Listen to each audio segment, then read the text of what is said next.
Good evening students.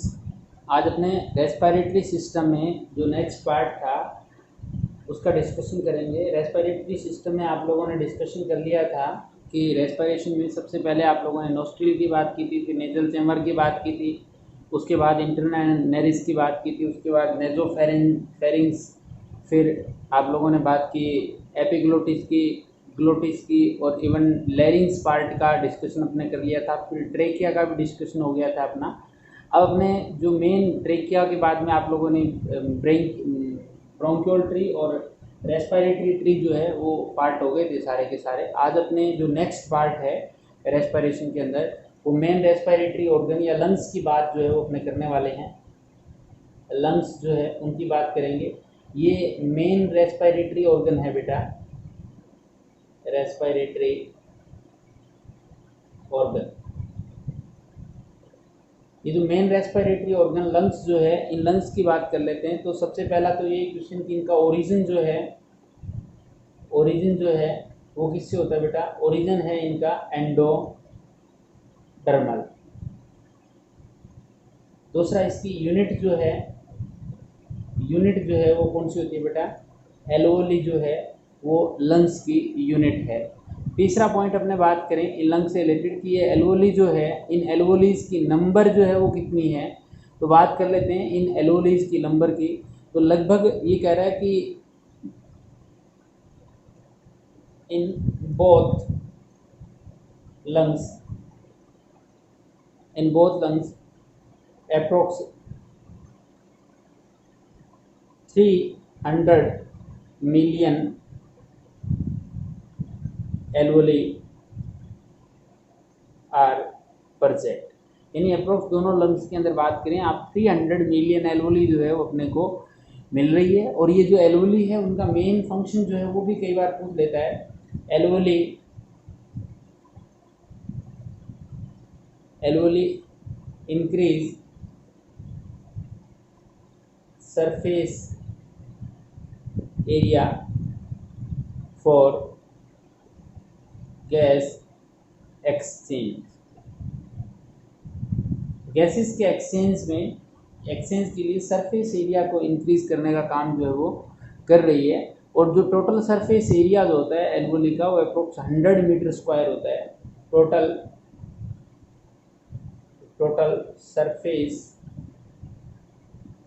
Area of alveoli जो है वो कितना है बेटा? अप्रोक्स 100 मीटर स्क्वायर जो है वो अपने को एरिया मिल रहा है एल्वोली का।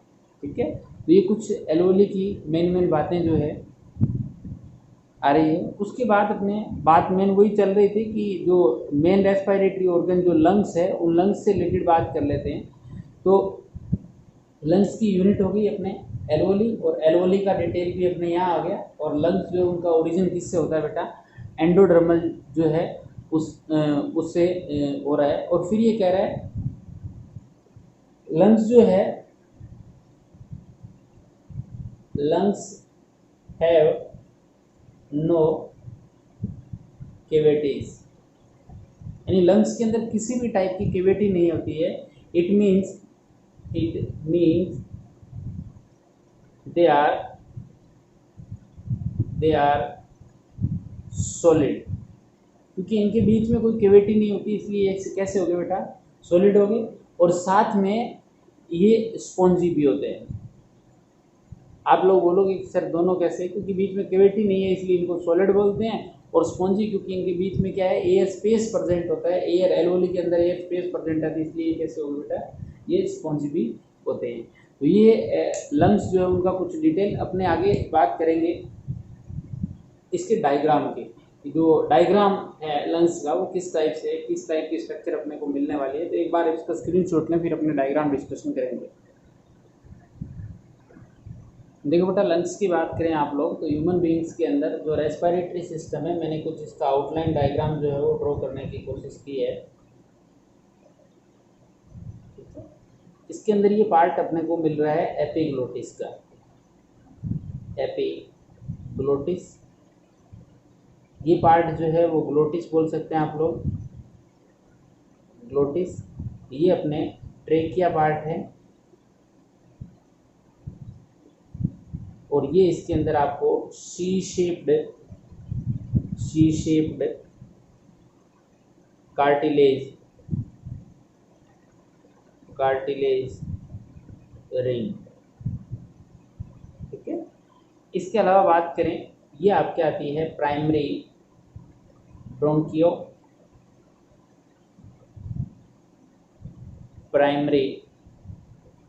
ब्रोंकिया। ठीक है, अब ये बात करें कि ये प्राइमरी ब्रोंकिया जो फर्दर कवर्ड हो जाती है, या ये मान लें कि ये जो इस कैविटी में कवर्ड होती है, टू मेम्ब्रेन की ये कैविटी जो अपने को दिख रही है, ये कैविटी जो ड्रॉ कर रहा हूँ, ये कैविटी ही बेटा लंग्स की फॉर्मेशन कर रही है। ठीक है,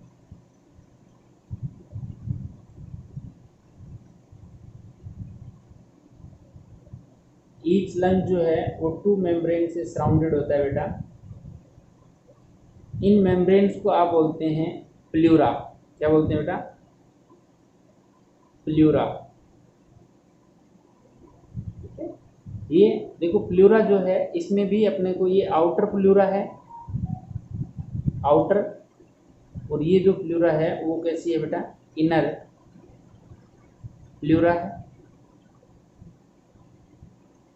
और इन दोनों प्लूरा के बीच का ये जो गैप अपने को दिख रहा है, ये जो स्पेस दिख रहा है बेटा, इस स्पेस को बोलते हैं प्लूरल स्पेस। क्या बोलते हैं बेटा?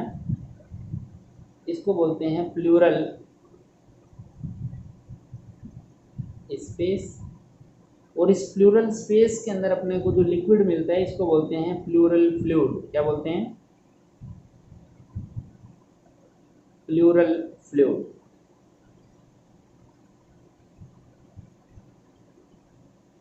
ये जो प्लूरल फ्लूइड है, इस प्लूरल फ्लूइड के फंक्शन चलो अपने करेंगे, पहले डायग्राम जो है उसको कंप्लीट कर लेते हैं अपने। इधर इसी टाइप से ये जो राइट लंग जो अपने को दिख रहा है, राइट लंग में भी इसी टाइप से डबल मेम्ब्रेन यानी दो टू प्लूरा जो है वो अपने को आउटर एंड इंटरनल प्लूरा जो है वो मिलने वाली है। और बोथ प्लूरा जो है उनके बीच में आप लोगों को प्लूरल स्पेस मिलेगा। और प्लूरल स्पेस जो है उसके अंदर आपको क्या मिलता है? प्लूरल फ्लूइड मिलता है, जो एक्सटर्नल फ्रिक्शन से प्रोटेक्ट करता है, बोथ मेम्ब्रेन को कोलैप्स होने से बचाने का काम करेगा। और इसके अलावा अपने बात कर लेते हैं इसकी, क्या बोलते हैं, लेफ्ट एंड राइट लंग की। तो ये आपका है लेफ्ट लंग, और ये है बेटा राइट लंग। ठीक है, ये राइट लंग है और ये लेफ्ट लंग है। अब देखें, बात करते हैं ह्यूमन बीइंग के अंदर ये जो लेफ्ट लंग जो है, इसके अंदर दो ही पार्ट होते हैं, टू पार्ट ही होते हैं इसके लेफ्ट के। फर्स्ट होता है, टू लोब्स होते हैं इसके। एक होता है लेफ्ट एंटीरियर लोब, और एक होता है बेटा सेकंड पार्ट जो होता है, ये है लेफ्ट पोस्टीरियर लोब। यानी कितने लोब हो गए लेफ्ट के? 2 हो गए। इसी टाइप से बेटा बात करें अपने राइट लंग की, तो राइट लंग के 3 पार्ट होते हैं, 3 लोब्यूल्स इसके अंदर अपने को जनरली मिलते हैं। फर्स्ट कौन सा मिलता है? Right anterior lobe. दूसरा मिलता है राइट मिडल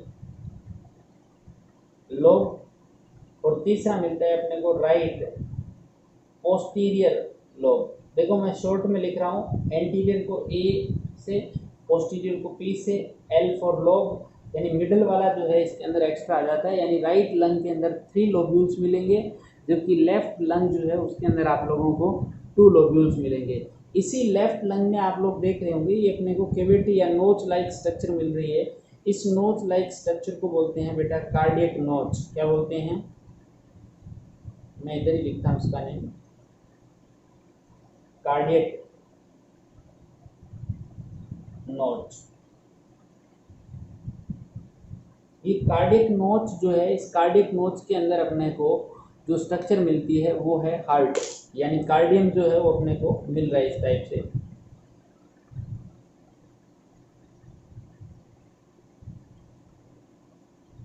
ये अपने को जो स्ट्रक्चर मिल रही है ये है हार्ट।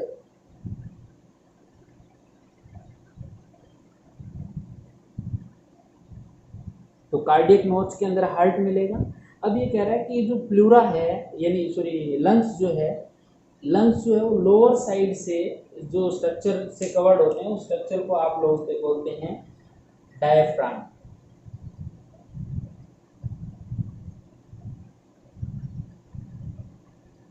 डायफ्राम जो है वो डोम शेप स्ट्रक्चर है।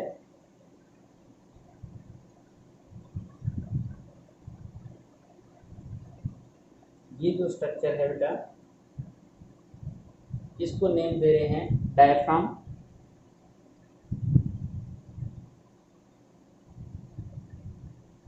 ठीक है। इसके अलावा ये कह रहा है कि डायफ्राम जो है या लंग्स जो है वो बराबर वाली साइड से जिस स्ट्रक्चर से कवर्ड होते हैं, मैं यहाँ ब्लैक कलर से ड्रॉ कर देता हूँ, वो होती है अपने रिब्स।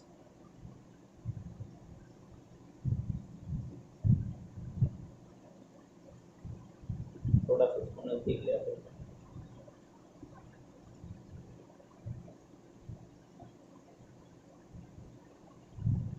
ये जो स्ट्रक्चर मिल रही है लेटरल पोजीशन पे,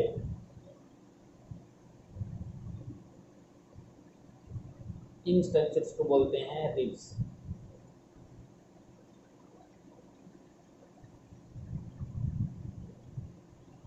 यानी आप बोल सकते हैं कि लंग्स जो है वो चारों तरफ से रिब्स से सराउंडेड है, लोअर साइड से ये आपके डायफ्राम से सराउंडेड है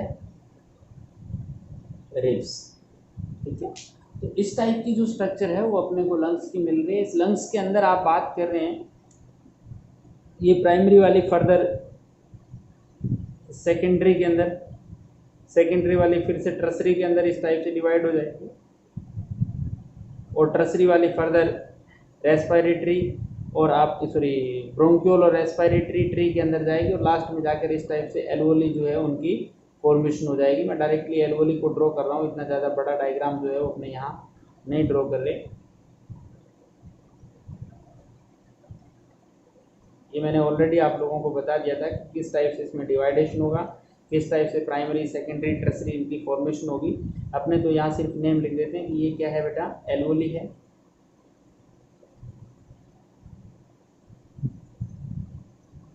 ठीक है। तो ये जो स्ट्रक्चर है वो अपने को मिलती है बेटा इसकी लंग्स की। दोनों लंग्स जो है लेफ्ट एंड राइट लंग जो है, इनके बीच का ये जो सेप्टम होता है, इस सेप्टम को आप बोलते हैं मीडिया स्किनम सेप्टा। क्या बोलते हैं बेटा, मीडिया स्किनम सेप्टम या सेप्टा। ठीक है। और इसके अलावा ये जो कैविटी बन रही है रिब्स के डायफ्राम के बीच की, ये जो कैविटी है इस कैविटी को बोलते हैं बेटा थोरेसिक कैविटी। क्या नेम दे रहे हैं इसको, इसको नेम दे रहे हैं आप लोग थोरेसिक कैविटी। तो ये कुल मिला के आप लोगों को लंग्स जो है उन लंग्स की स्ट्रक्चर जो है ह्यूमन लंग्स की इस टाइप की स्ट्रक्चर मिलेगी। तो आप एक बार इस डायग्राम का स्क्रीनशॉट जो है वो ले बेटा, ताकि फिर अपने आगे इसको समझ सकें। प्लूरल फ्लूइड के फंक्शन जो है मैं अगले वाली स्लाइड में लिखा दूंगा आप लोगों को, यहाँ स्पेस नहीं है प्रॉपरली अपने पास, तो एक बार आप इसका स्क्रीनशॉट लें। देखो बेटा बात करते हैं अपने प्लूरा। तो आपने कहा कि सर प्लूरा जो है वो टू थे, आउटर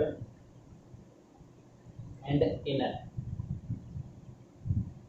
इन दोनों के बीच का जो स्पेस था इसको बोल रहे थे प्लूरल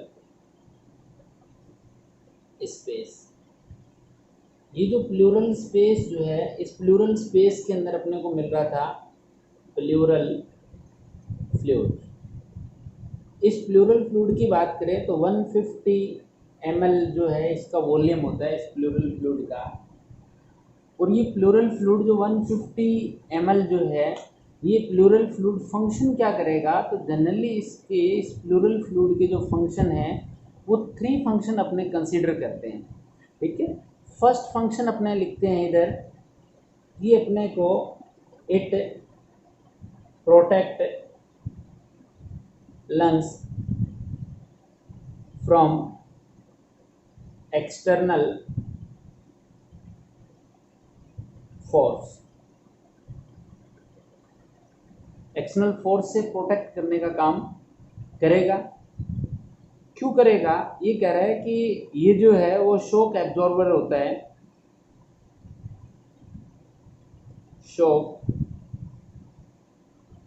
एब्जॉर्बर होता है, और इसी वजह से साथ में ये क्या करता है, ये अपने जो फ्रिक्शन होता है उसको रिड्यूस कर देता है, reduce friction.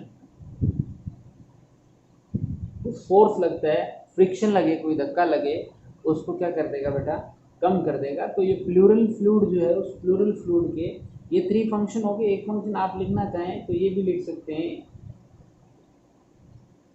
It protect both pleura from collapse या कोलेप्सिंग, यानी उनको पिचकने से बचाने का काम भी करेगा कि दोनों प्लूरा के बीच में प्लूरल जो फ्लूइड है उसकी वजह से बहुत प्लूरा जो है वो आपस में पिचकती नहीं है, चिपकती नहीं है, उससे बचाने का काम भी कौन करेगा बेटा, ये आपका प्लूरल फ्लूइड करेगा। प्लूरल फ्लूइड से रिलेटेड एक डिजीज हो जाती है जिसको बोलते हैं प्लूरेसी डिजीज। कौन सी डिजीज है बेटा, प्लूरेसी डिजीज है। तो आप लोग यहाँ लिखेंगे, नोट डाल के लिख सकते हैं इसके अंदर, not due to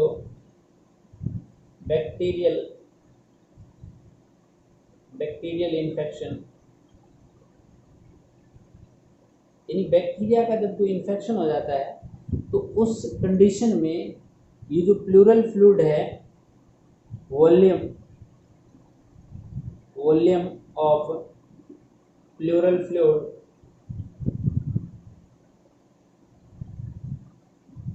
increase up to 500 ml। कितना हो जा सकता है बेटा, ये 500 ml हो सकता है। और ये जो कंडीशन होती है, दिस डिजीज या this condition known as pleurisy, क्या बोलेंगे बेटा इसको प्लूरेसी डिजीज जो है वो बोला जाता है। और ये प्लूरेसी डिजीज जो है उसके अंदर चेस्ट पेन और डिस्पनोइया रहेगा। देखो, डिस्पनोइया का मतलब होता है पेनफुल ब्रीदिंग। इसके करैक्टर्स जो मैं हैं वो अलग कलर से लिख देता हूँ ताकि आपको याद रहे। इस प्लूरेसी के अंदर अपने को एक करैक्टर तो मिलेगा चेस्ट पेन, किसके अंदर बेटा, प्लूरेसी के अंदर चेस्ट पेन मिलने वाला है। और दूसरा करैक्टर जो प्लूरेसी का है वो है बेटा डिस्पनोइया। और डिस्पनोइया का मीनिंग है यहाँ पेनफुल ब्रीदिंग।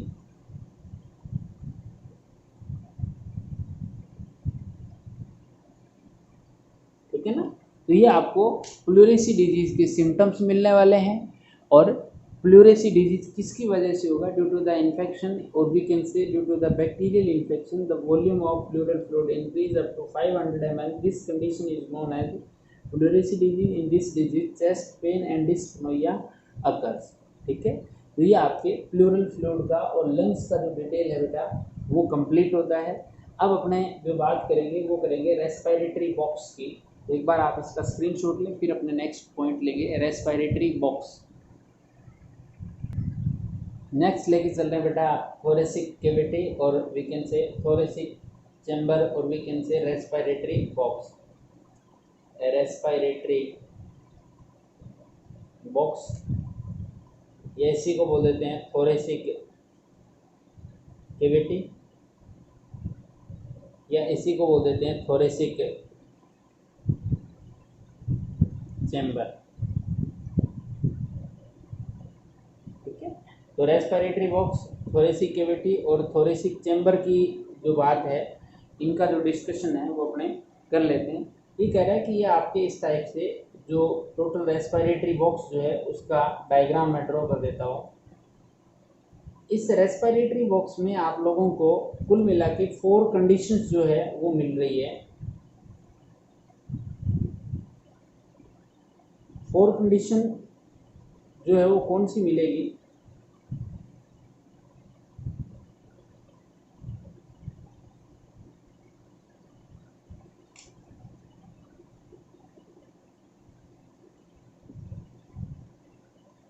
ये अपना डिस्कशन कर लेते हैं।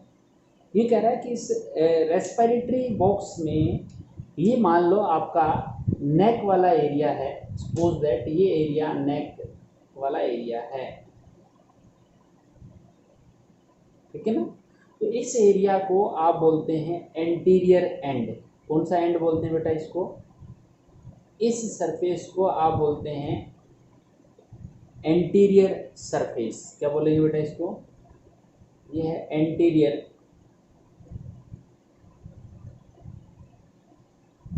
सरफेस।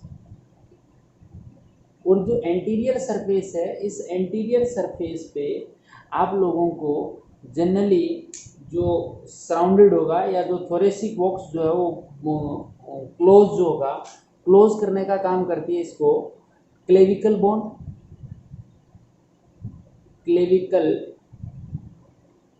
बोन, या इसी को बोलते हैं कॉलर बोन, कॉलर बोन, या इसी का तीसरा नेम है बेटा और ब्यूटी बोन, ब्यूटी बोन। ये क्लेविकल बोन है, कॉलर बोन है, या ये ब्यूटी बोन जो है, ये क्या करती है? It covers thoracic chamber from anterior part, यानी एंटीरियर सरफेस पे यदि थोरेसिक चैम्बर को कवर करने का काम कौन करेगी बेटा?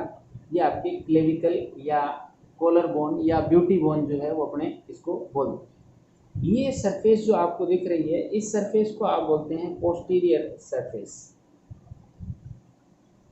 Posterior surface. इस पोस्टीरियर सरफेस पे जो स्ट्रक्चर आप लोगों को मिलती है, यानी इस थोरेसिक बॉक्स को कंप्लीट करने का काम कर रही है, कवर करने का काम कर रही है, वो है बेटा आप लोगों के पोस्टीरियर एंड पे आपको मिलता है डायफ्राम। क्या मिलेगा पोस्टीरियर एंड पे? मैं यहाँ लिख देता हूँ, ये मिलेगा आपको डायफ्राम,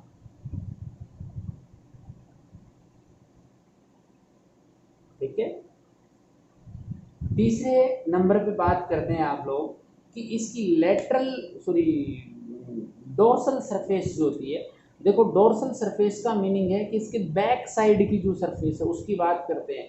बैक साइड का मीनिंग है कि इसके ये जो पीछे वाली साइड है ना, ये पीछे वाली साइड, जस्ट अपने ये मान लें कि चेस्ट के बैक साइड जो है उसकी बात कर रहे हैं। देखो इस डोर्सल सरफेस को मैं यहाँ से रिप्रेजेंट कर सकता हूँ थोड़ा सा, यदि देखें तो ये जो हिस्सा आता है, यानी कुछ इस टाइप से इसको ड्रॉ करते हैं।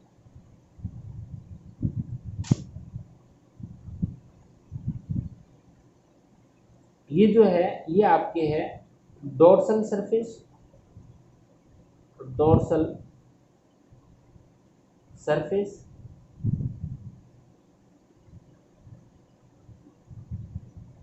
और डोर्सल सरफेस जो है उसके अंदर अपने को मिलता है बेटा थोरेसिक वर्टिब्रा, थोरेसिक वर्टिब्रा, ये अपने को डोर्सल सरफेस में मिलती है, ठीक है। और वेंट्रल सरफेस, देखो ये तो पीछे वाली सरफेस थी, यानी अपनी बैक साइड, अपनी बैक बोन जो होती है उस साइड की बात कर रहे हैं, तो वो तो आगे डोर्सल सरफेस। और ये आगे फ्रंट वाली जो चेस्ट वाली साइड है इसकी बात कर लेते हैं। तो मैं इस चेस्ट वाली साइड में बेटा लिख देता हूँ, ये आपके सिंगल बोन जो है उसको लिख देता हूँ एंटीरियर साइड को, एंटीरियर, सॉरी एंटीरियर क्या ये डोर्सल है तो वेंट्रल साइड बेटा है ना, वेंट्रल साइड जो है उस वेंट्रल साइड पे अपने को एक बोन मिलती है जिसको बोलते हैं स्टर्नम, स्टर्नम बोन जो है वो अपने को मिलती है वेंट्रल साइड पे, ठीक है। अब बात करते हैं कि इस डोर्सल साइड से रिब्स जो है वो ओरिजिनेट होती है। क्या निकलती है बेटा इस डोर्सल से, थोरेसिक वर्टिब्रा से? जैसे मान लो ये फर्स्ट वर्टिब्रा, इससे रिब्स निकली और ये आएगी इस साइड में, ऐसे आएगी, यानी यहाँ से निकल के, मैं यूँ कहूँ कि ये बैक साइड है, ये निकल के इस टाइप से कवर करके लेटरल पोजीशन पे आके इस टाइप से इसको अटैच करेगी, इसके साथ ऐसे अटैच हो, यानी ये जो है ये लेटरल पोजीशन जो आती है, ये लेटरल पोजीशन जो है लेटरल साइड में आप लोगों को क्या मिलेगी बेटा? रिब्स जो है वो अपने को मिलने वाली है। लेटरल साइड पे रिब्स मिलेगी, रिब्स, और डोर्सल साइड में थोरेसिक वर्टिब्रा मिलेगी, वेंट्रल साइड के अंदर आप लोगों को स्टर्नम मिलेगी, एंटीरियर साइड में क्लेविकल बोन या ब्यूटी बोन या फिर आपको कॉलर बोन मिलेगी, और जबकि पोस्टीरियर साइड पे आप लोगों को क्या मिलने वाली है, पोस्टीरियर साइड पे आपको मिलेगी डायफ्राम जो है वो अपने को मिलने वाला है। तो ये कह रहा है कि लेटरल पोजीशन यानी बराबर वाली पोजीशन तो ओनली रिब्स, पीछे वाली साइड में बात करें तो वर्टिब्रा प्लस में कुछ पार्ट रिब्स का, आगे वाली साइड में बात करें तो स्टर्नम प्लस कुछ पार्ट रिब्स का, ये सारे मिलकर एक केज लाइक स्ट्रक्चर, एक पिंजरे लाइक स्ट्रक्चर बनाते हैं, जिस पिंजरे लाइक स्ट्रक्चर और केज लाइक स्ट्रक्चर के अंदर आप लोगों को लंग्स जो है वो मिलते हैं, और इसी केज लाइक स्ट्रक्चर को आप लोग क्या बोलते हैं, रेस्पिरेटरी बॉक्स, और भी कैन से थोरेसिक बॉक्स जो है वो आप लोग इसको नेम देते हैं। तो एक बार आप इस रेस्पिरेटरी बॉक्स और थोरेसिक बॉक्स जो है उसका डायग्राम जो है बेटा उसका स्क्रीनशॉट लें, फिर अपने नेक्स्ट टॉपिक जो है वो डिस्कशन करेंगे। देखिए बेटा इसके बाद अपने बात करते हैं physiology of respiration, physiology of respiration.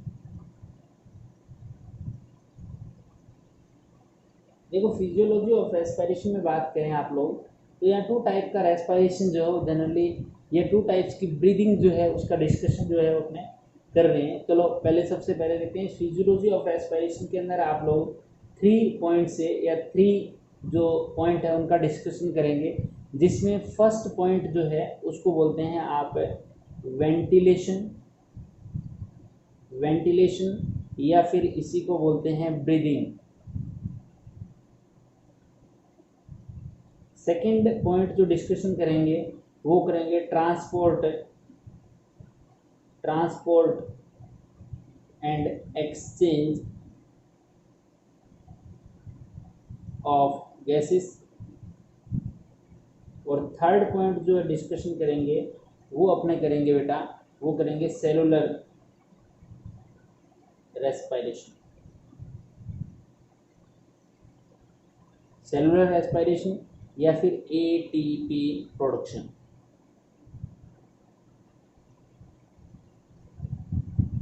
ठीक है, तो सबसे पहले बात करते हैं इस वेंटिलेशन की या फिर ब्रीदिंग की बात जो है वो अपने कर लेते हैं।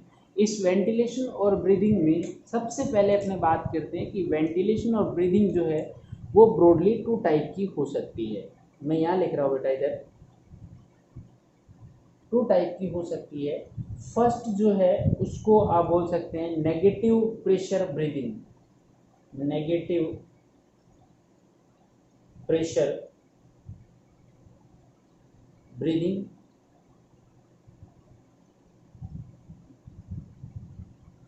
ठीक है। और जो सेकंड ब्रीदिंग जो है उसको आप बोलते हैं बेटा positive pressure breathing, breathing positive, positive pressure breathing.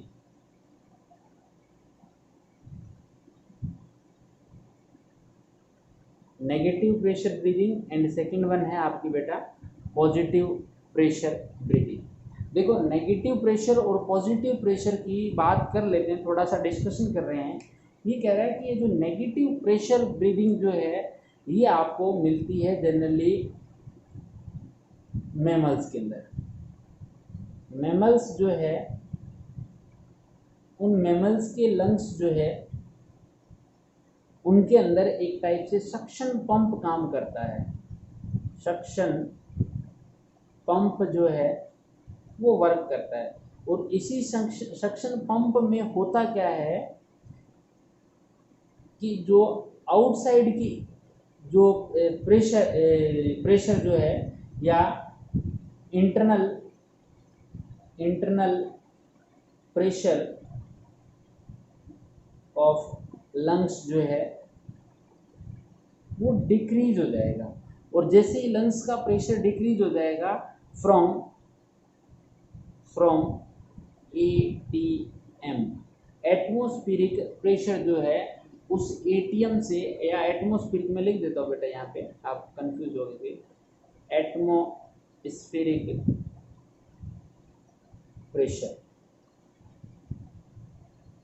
Atmospheric pressure से इंटरनल प्रेशर जो है वो क्या हो जाएगा, decrease.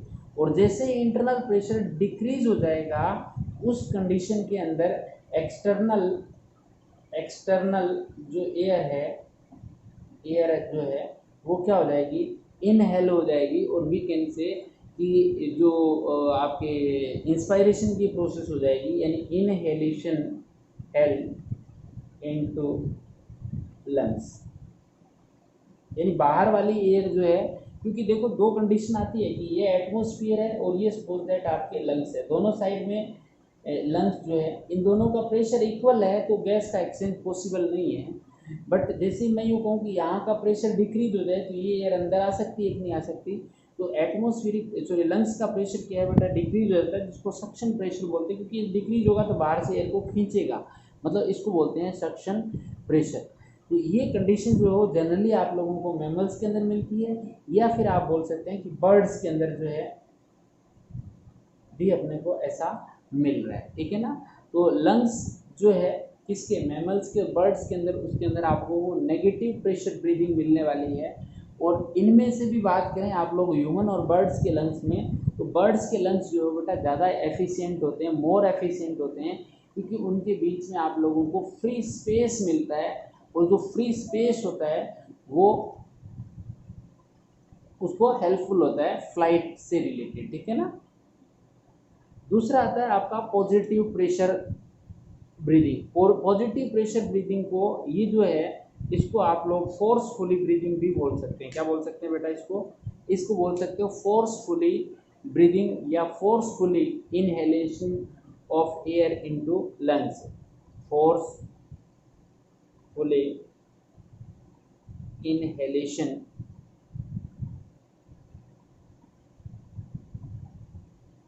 Of gases into lungs.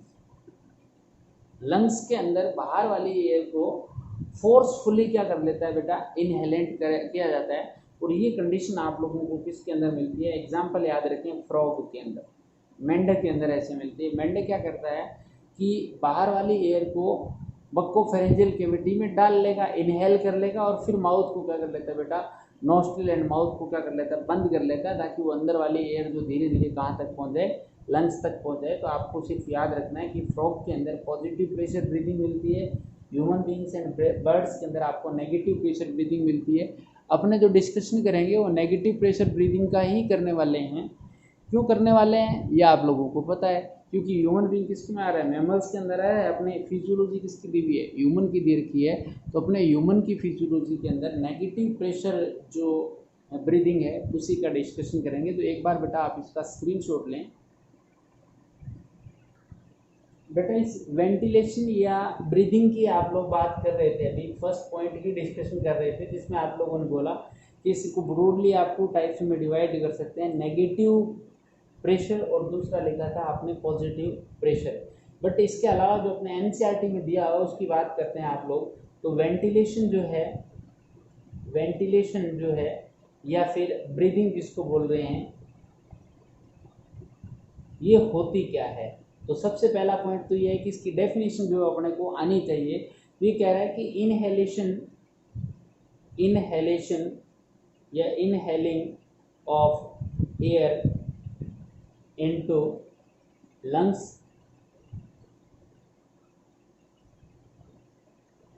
And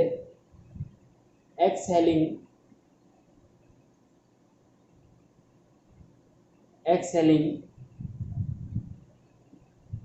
CO2 rich air of lungs into exhaling CO2 rich air of lungs into atmosphere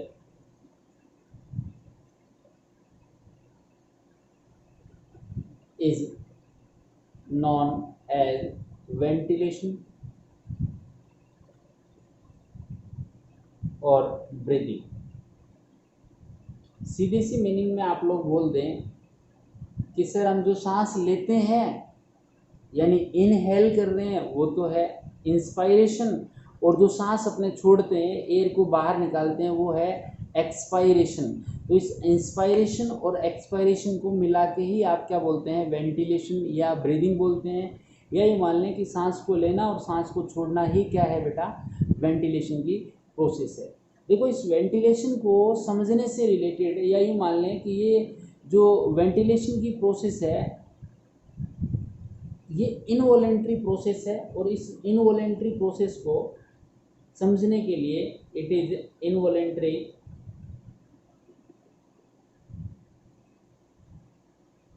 process. और इस involuntary process की बात कर लें आप लोग, तो इस इनवॉलेंट्री प्रोसेस को आप लोग समझने के लिए चलो थोड़ा सा दोबारा देखें इसको। ये इनवॉलेंट्री प्रोसेस है। कई बार आप लोग क्या करते हैं कि फोर्सफुल ब्रीदिंग भी करते हैं, but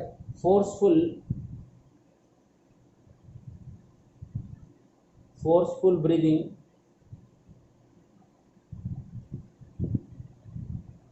is a voluntary process. कैसी प्रोसेस है बेटा, वॉलेंट्री प्रोसेस जो है वो होती है। फोर्सफुली वाली नॉर्मल प्रोसेस कैसी है, इनवॉलेंट्री प्रोसेस है। और इस वेंटिलेशन की बात को या इस वेंटिलेशन को आप लोग टू प्रोसेस में डिवाइड कर सकते हैं। वेंटिलेशन को एक तो आप सांस अंदर लेते हैं, मतलब फर्स्ट तो हो गया इंस्पिरेशन, और दूसरी प्रोसेस कौन सी होगी बेटा, एक्सपिरेशन। इन दोनों को मिलाकर आप क्या बोलते हैं, आप लोग बोलते हैं वेंटिलेशन या फिर ब्रीदिंग की प्रोसेस बोलते हैं।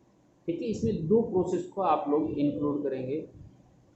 इनको इंक्लूड करने या इन दोनों प्रोसेस को समझने से पहले अपने कुछ डिस्कशन करते हैं कि अपने ह्यूमन बींग्स के अंदर जो रिब्स होती है और डायफ्राम जो होते हैं वो किस टाइप से ब्रीदिंग में हेल्पफुल होते हैं, उनका डिस्कशन पहले करेंगे। फिर अपने बात करेंगे इंस्पिरेशन कैसा होता है और एक्सपायरेशन की प्रोसेस किस टाइप की होती है।